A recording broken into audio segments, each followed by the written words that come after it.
आज हम बात करने वाले हैं अपने six theme that is international relation के ऊपर। इस टॉपिक से आपके एग्जाम में बहुत सारे सवाल पूछे गए हैं, like India China relation, India Pakistan relation और भी बहुत सारे रिलेशन। तो आज हम इंडिया और उसके बाकी इंटरनेशनल रिलेशन कैसे हैं उस चीज को देखने वाले हैं। सबसे पहले तो हम बात करते हैं कि आखिर इंटरनेशनल रिलेशन की डेफिनेशन क्या होती है। What is the international relation? तो आपको पता लगेगा कि जो इंटरनेशनल रिलेशन है वो रेफर करता है एक इंटरेक्शन जहां पर बहुत सारे देश diplomacy, trade, security and cooperation के लिए एक दूसरे के साथ इन्वॉल्व होती हैं। जब हम बात करते हैं इस ग्लोबलाइज्ड वर्ल्ड की, तो यहाँ पर एक नेशन की स्ट्रेंथ केवल उसके इंटरनल कैपेसिटी के ऊपर रिलाई नहीं करती, बल्कि उसके एक्सटर्नल रिलेशन कैसे हैं बाकी अदर देशों के साथ, उस चीज से भी उस नेशन की स्ट्रेंथ डिफाइन होती है। तो आई होप कि डेफिनेशन आपको समझ में आया होगा। Now we will move on to the high impact data. इस थीम से रिलेटेड वो कौन से डेटा है जिनका आप इस्तेमाल कर सकते हैं। तो आपको पता लगेगा कि इंडिया जो है ना, वह दुनिया की सबसे बड़ी पांचवी इकोनॉमी है as per the nominal GDP. आपको यह भी पता लगेगा कि इंडिया का जो ट्रेड वॉल्यूम है वो अप्रोक्सीमेटली $1 ट्रिलियन से भी ज्यादा का है। जब हम बात करते हैं डायस्पोरा की, तो हमें पता है कि इंडिया की डायस्पोरा दुनिया में सबसे ज्यादा है और लगभग 32+ मिलियन लोग जो इंडिया के हैं वो बाहर के देशों में इंडिया के कल्चर, इंडिया के पॉलिसी, इंडिया के बिहेवियर एंड इंडिया की प्रथाओं को रिप्रेजेंट करते हैं। जब हम बात करते हैं तो हमें यह भी पता लगता है कि इंडिया जो है ना, वो डिफेंस इंपोर्ट के अंदर दुनिया के उन देशों में शामिल होता है जो सबसे ज्यादा डिफेंस का इंपोर्ट करते हैं, डिफेंस इक्विपमेंट को खरीदते हैं।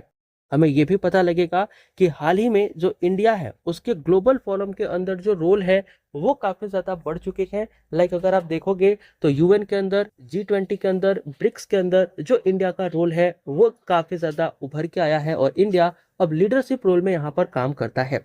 आप एक रेडीमेड लाइन जो कि यूज कर सकते हैं वो है कि India global engagement is expanding across economic, strategic and diplomacy dimension. यानी कि जो भारत का ग्लोबल एंगेजमेंट है ना, वो बढ़ रहा है economic, strategic and diplomacy dimension के अराउंड। अब यहाँ पर हम बात करते हैं कि आखिर इस इंटरनेशनल रिलेशन से रिलेटेड हमारे पास न्यूज क्या क्या है।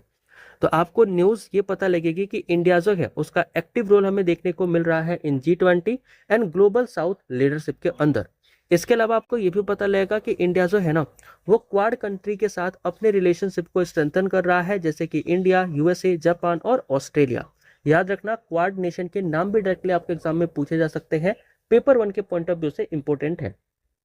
फिर इसके बाद आता है कि ऑन गोइंग जियोपॉलिटिकल टेंशन जो है ना, ये भी हमारे लिए इंटरनेशनल रिलेशन के ऊपर क्वेश्चन पूछे जाने की संभावना को काफी ज्यादा बढ़ा देते हैं, क्योंकि Russia Ukraine war, Indo Pacific war, ये सब चीजें हमें काफी ज्यादा देखने को मिल रही हैं। फिर हम बात करते हैं focus on strategic autonomic in the foreign policy. यानी कि इंडिया जो है अपनी फॉरेन पॉलिसी के अंदर स्ट्रेटेजिक ऑटोनॉमी के ऊपर काफी ज्यादा फोकस कर रहा है। स्ट्रेटेजिक ऑटोनॉमी क्या होती है? यानी कि हम अपने डिसीजन लेने के लिए किसी दूसरे के ऊपर डिपेंड नहीं होंगे, हम अपनी स्ट्रेटजी के हिसाब से जिससे हमें फायदा मिलेगा हम उसी तरीके के डिसीजन लेंगे और ये डिसीजन बिल्कुल ऑटोनोमस होगा, किसी के इन्फ्लुएंस में नहीं होगा। सो इस तरीके की पॉलिसी इंडिया क्या कर रही है, लेकर के आ रही है। और इसका बेस्ट एग्जांपल आपको रसिया से जब इंडिया ने तेल खरीदा तो दिख गया, जहां पर हमारे बोल सकते हो फॉरेन मिनिस्टर एस जयशंकर ने ये बात बोली थी कि इंडिया अपनी स्ट्रेटेजिक ऑटोनॉमी को फॉलो कर रहा है और हम अपने देश के फायदे के लिए रशिया से तेल खरीद रहे हैं।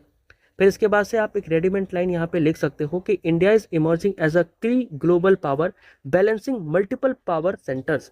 यानी कि इंडिया एक ऐसी ग्लोबल प्लेयर के रूप में इमर्ज हो रही है जो कि बहुत सारे जो पावर सेंट्रिक कंट्री है ना, उनके साथ अपने रिलेशन को मजबूत कर रही है और उनके साथ अपने रिलेशन को डेवलप कर रही है।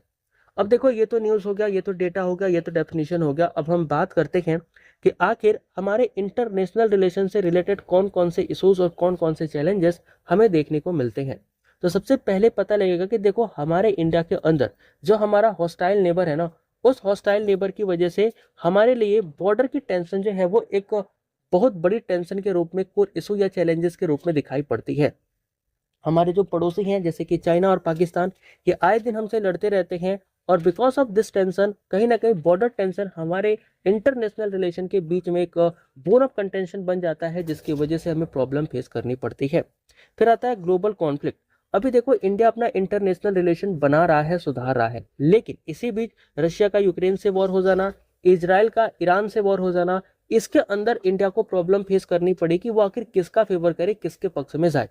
फिर इसके बाद से आता है ट्रेड इम्बैलेंस। अब इंडिया क्या है कि बहुत सारी कंट्री से ट्रेड करता है ना, तो ये जो ट्रेड इम्बैलेंस है अगेन ये हमारे लिए एक बहुत बड़ा चैलेंज है। और एनर्जी सिक्योरिटी कंसर्न तो है ही, आपने अगर कल ऐसे नहीं लिखा था तो प्लीज लिखा करो जो ग्रुप में मैं देता हूँ।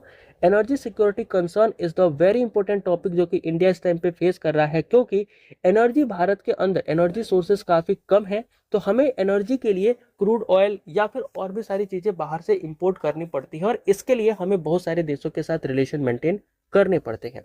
फिर आती है terrorism and security threat. Again it is challenge जो कि हमें यहाँ पर देखने को मिलते हैं जब हम बात करते हैं इंटरनेशनल रिलेशन की।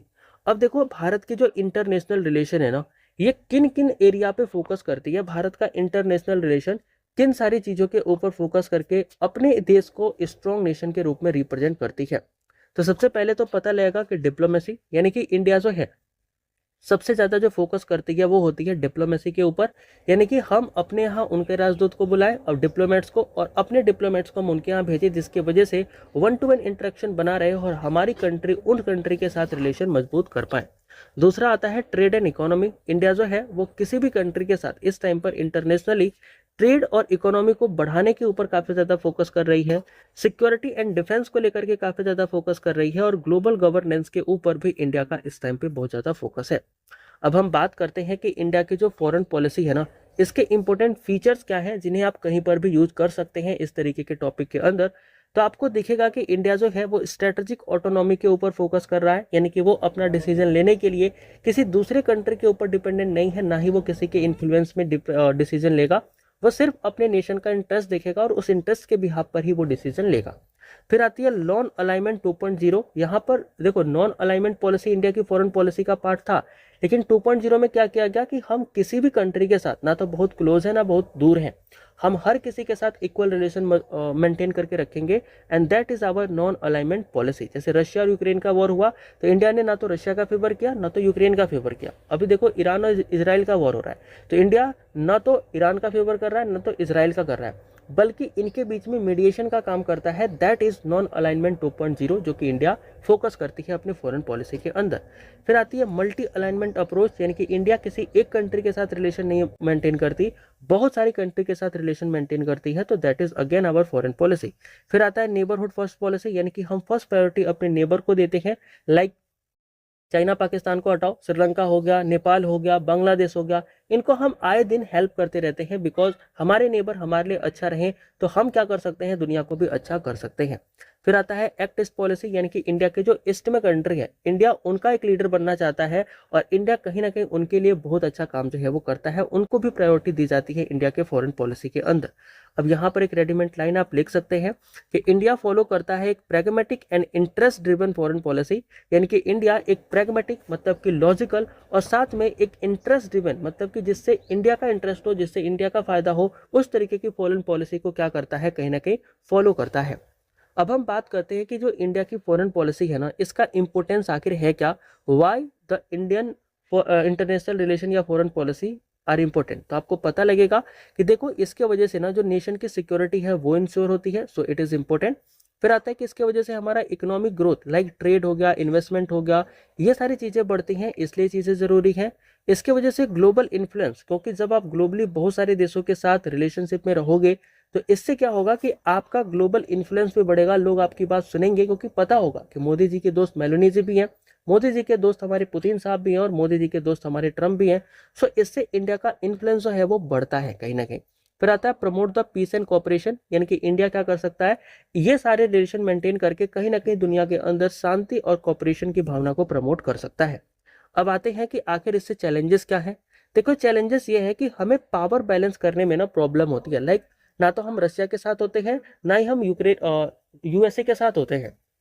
तो जब भी फेवर लेने की बात आती है, जैसे चाइना है, चाइना पूरी तरीके से रशिया के साथ है तो रशिया भी चाइना के साथ है, लेकिन अगर हम पूरी तरीके से रशिया के साथ नहीं है, पूरी तरीके से यूएसए के साथ नहीं है, तो कल को अगर नीड पड़ेगी तो रशिया भी हमारे तरफ से नहीं होगा और यूएसए भी हमारे तरफ से नहीं होगा। तो बैलेंसिंग द रिलेशन वर्सेज, जैसे आपको पता लगेगा USA versus Russia, and again it's a challenge जो कि हमें देखने को मिलता है। फिर हमारे पास आती है रीजनल स्टेबिलिटी। अब देखो कई सारे रीजन में ना जो इंटरनल कॉन्फ्लिक्ट है वो भी चल रहे हैं, लाइक जैसे बांग्लादेश का एग्जांपल ले लो, नेपाल का एग्जांपल देख लो। अब बांग्लादेश के अंदर भारत ने शेख हसीना को सपोर्ट किया, तो इसके वजह से जो वहां पे पार्टी आई वो इंडिया से थोड़ी सी नाराज हो गई ना, लेकिन बाद में फिर से मोदी जी ने मना लिया। तो इट इज द थिंग्स जो कि देखने को मिलता है कि रीजनल इम्बैलेंस से हमें प्रॉब्लम आ सकती है। फिर आता है कि डिपेंडेंसी ऑन इम्पोर्ट, इंडिया जो है वो इम्पोर्ट के ऊपर अभी भी काफी ज्यादा डिपेंडेंट है, लाइक एनर्जी एंड डिफेंस। तो अगर हम किसी कंट्री के साथ रिलेशन मेंटेन करते हैं तो हो सकता है कि दूसरी कंट्री उससे नाराज होकर के हमारे ऊपर सैंक्शन वगैरह लगा दे, जैसा कि लगाया भी था यूएसए ने टैरिफ वगैरह। तो इस तरीके की प्रॉब्लम हमें फेस करने को मिलती है। फिर आता है pressure from the global power politics, क्योंकि ग्लोबल पावर पॉलिटिक्स से इंडिया के ऊपर प्रेशर आ सकता है। तो दैट आर द चैलेंज जो कि हमें देखने को मिलता है। अब इस टॉपिक से रिलेटेड हमारे पास कोड क्या क्या है जो आप यूज कर सकते हो। तो कोड के अंदर आप लिख सकते हैं कि जो फॉरेन पॉलिसी है ना वो एक्सटेंशन है हमारे डोमेस्टिक पॉलिसी का। तो foreign policy is an extension of domestic policy. या आप लिख सकते हैं international relation there are no permanent friend only permanent interest. मतलब इंटरनेशनल रिलेशन के अंदर कोई परमानेंट फ्रेंड नहीं होता, सिर्फ परमानेंट इंटरेस्ट होता है, जिससे इंटरेस्ट मिलेगा हम उसके साथ रहेंगे। Global cooperation is the key to solving shared challenges, यानी कि जो ग्लोबल कॉपरेशन है इससे हम प्रॉब्लम को सॉल्व कर सकते हैं।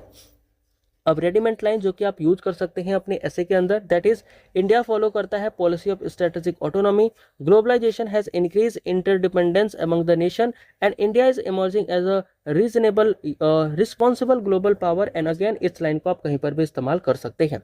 अब देखो इस इंटरनेशनल रिलेशन को बेटर करने के लिए इंडियन गवर्नमेंट की क्या क्या इनिशिएटिव है तो आपको पता लगेगा। क्वाड कॉपरेशन इंडिया का है, ब्रिक्स एंड एससीओ है, इसके अलावा इंटरनेशनल सोलर अलायंस है, वैक्सीन डिप्लोमेसी है जिसने ग्लोबल आउटरीच को बढ़ाया, और डिफेंस पार्टनरशिप की वजह से इंडिया क्या करता है अपने इंटरनेशनल रिलेशन को मजबूत करता है। अगर इन प्रॉब्लम को साइड रख के अगर हम और अच्छा करना चाहें इंटरनेशनल रिलेशन में तो हमारे लिए क्या सजेशन है, तो हम बेसिकली स्ट्रेंथन कर सकते हैं अपने रीजनल कोऑपरेशन को, डाइवर्सिफाई कर सकते हैं ट्रेड एंड एनर्जी सोर्सेज को, इनहेंस कर सकते हैं डिप्लोमेटिक एंगेजमेंट को, प्रमोट कर सकते हैं सेल्फ रिलायंस यानी कि आत्मनिर्भर भारत को, और साथ में स्ट्रेटेजिक बैलेंसिंग ग्लोबल पावर के साथ हम बना सकते हैं जिससे कि इंटरनेशनल रिलेशन हमारा और भी अच्छा हो जाएगा।